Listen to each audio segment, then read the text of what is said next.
आज दिनांक 6/7/2022 को मंगलौर में भारतीय पत्रकार संघ की ओर से मंगलौर नगरपालिका सभागार कक्ष में एक मीटिंग का आयोजन किया गया। मंगलौर नगरपालिका सभागार कक्ष में भारतीय पत्रकार संघ की बैठक का आयोजन किया गया, जिसमें हरिद्वार जिले के जिला अध्यक्ष और आसपास क्षेत्र से पहुंचे पत्रकारों ने मीटिंग में भाग लिया।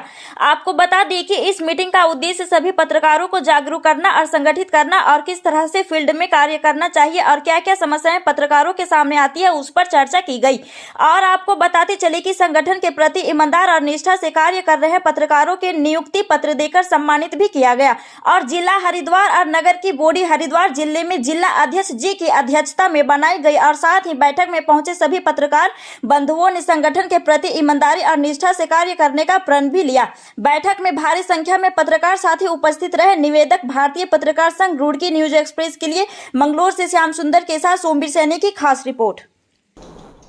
देखिए, सबसे पहले तो मैं राष्ट्रीय अध्यक्ष विक्रम सैठ जी का और प्रदेश अध्यक्ष विनोद जोशी जी का धन्यवाद करता हूं, जिन्होंने मुझे इस भारतीय पत्रकार संघ में चुना।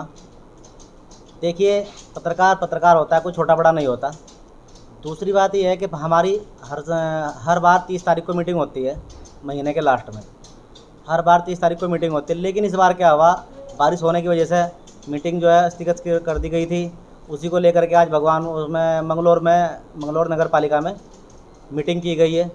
लेकिन क्या है, पत्रकार कहीं भी चला जाए और किसी तरीके से अपनी बात रखे, और बात रखने के बावजूद भी अगर पत्रकारों के साथ में कहीं भी उनका उत्पीड़न होता है तो भारतीय पत्रकार संघ उसमें आवाज़ उठाने का काम करेगा और कंधे से कंधा मिलाकर उनके साथ चलने का काम करेगा।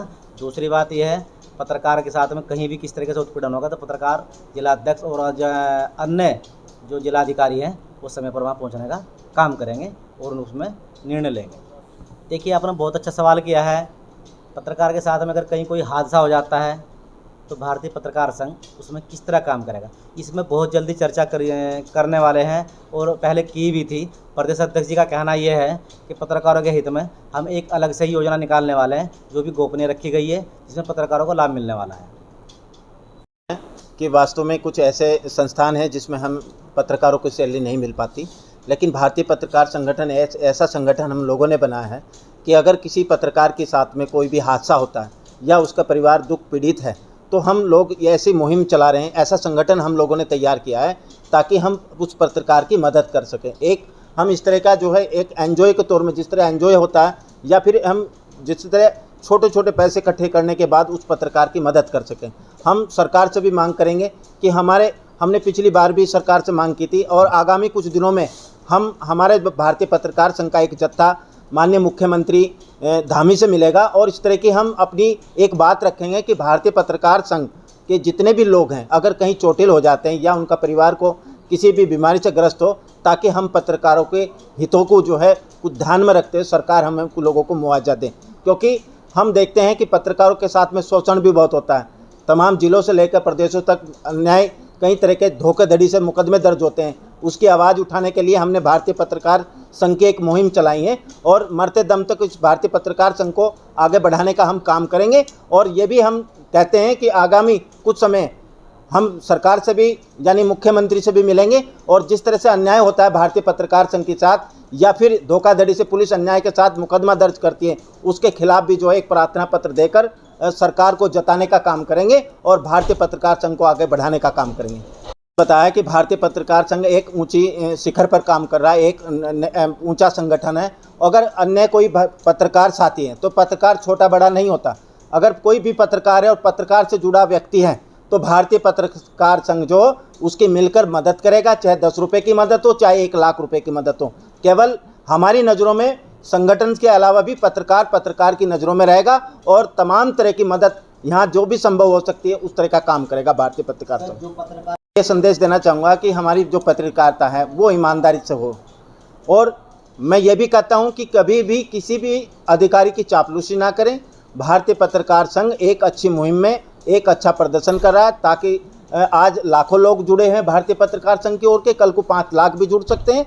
ईमानदारी से, निष्ठा के साथ में जो है पत्रकारिता करें और एक संगठन को मजबूती देने का काम करें। कुरिल जी ने बताया कि जब भी कोई मीटिंग होगी तो हम एक फंड के तौर में जो कुछ पैसा यहाँ स्वयं जमा करेंगे।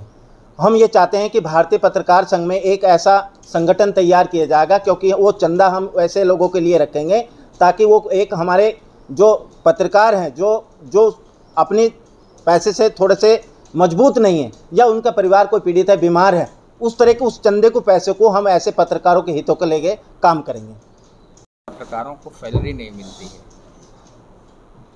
देखिए, जो मान्यता प्राप्त पत्रकार हैं उनको तो कुछ न कुछ मानदेय मिलता है, लेकिन जो सोशल मीडिया पे हैं और जो है अपना पोर्टल चलाते हैं वाकई कुछ नहीं मिलता है। तो ऐसी स्थिति में क्योंकि दिन भर जो है उनकी व्यस्तता रहती है, तो ऐसी स्थिति में कहाँ से जो है अर्निंग का सोर्स क्या है, अभी ये प्रश्न उठा था। तो अर्निंग का सोर्स पत्रकारिता में केवल विज्ञापन होता है। विज्ञापन अगर आप कहीं से जुड़े हुए हैं तो जाहिर सी बात है कुछ न कुछ वहाँ से कमीशन मिलता है। अगर आप कहीं से जुड़े नहीं हैं, अपना सोशल मीडिया का प्लेटफार्म है, तो आप विज्ञापन लेके अपना काम चला सकते हैं। ऐसा नहीं है कि विज्ञापन नहीं मिलते हैं, विज्ञापन मिलते हैं। थोड़ा सा तरीका जो है इजाद करना पड़ेगा, जिससे जो है विज्ञापन मिल जाते हैं। लोग तमाम ऐसे लोग हैं, जैसे मिठाई की दुकान है या जो है फर्नीचर्स वगैरह हैं जो है की दुकान है, लोग जो है मतलब अपना प्रचार भी करवाते हैं, जो विज्ञापन के रूप में पैसा देते हैं। और हाँ, ये एक बात अभी हाल की बात है कि माननीय मुख्यमंत्री जी ने ये सुझाव दिया है कि जो अपना सोशल मीडिया चला रहा है और अपना पोर्टल चला रहा है, तो वो एक जो है उद्यम रजिस्ट्रेशन कराने के बाद वो जीएसटी में जो है अपना जो है पंजीकरण जरूर कराएं, और तो फिर इससे ना विज्ञापन में दिक्कत होगी ना किसी चीज़ की। देखिए, जीएसटी नहीं है तो एक तरीके का वो मतलब अंडरस्टूड रहता है कि आपने हमको ये पैसा दिया और हमने आपका विज्ञापन निकाल दिया। और अगर जीएसटी है तो आप उसको क्लेम भी कर सकते हैं। अगर आपने उसका विज्ञापन निकाला है और उसमें जो है नियम में है कि कितना मतलब विज्ञापन का पैसा होता है, तो आप उससे क्लेम करके भी ले सकते हैं। देखिए, सभी संगठन जो है पत्रकारों के जितने भी संगठन पूरे देश में बने हुए हैं, और सभी लोग जो है अपने अपने हिसाब से सभी लोग मांग रखते हैं। तो जहाँ तक जो है संभव हो पा रहा है, वहाँ तक जो है सरकारें भी अपने हिसाब से कुछ न कुछ दे रही हैं। अब चूँकि अपनी मान्यता कराने के लिए पहली बात तो सूचना अधिकारी के कार्यालय में रजिस्टर्ड होना भी आवश्यक होता है। तो आप किसी न किसी तरीके से वहाँ भी अपना जो है पंजीकरण कराएं, तो जिससे जो है सरकार को ये पता लगता है कि ये जो है पत्रकारिता क्षेत्र में जो है कार्य कर रहा है।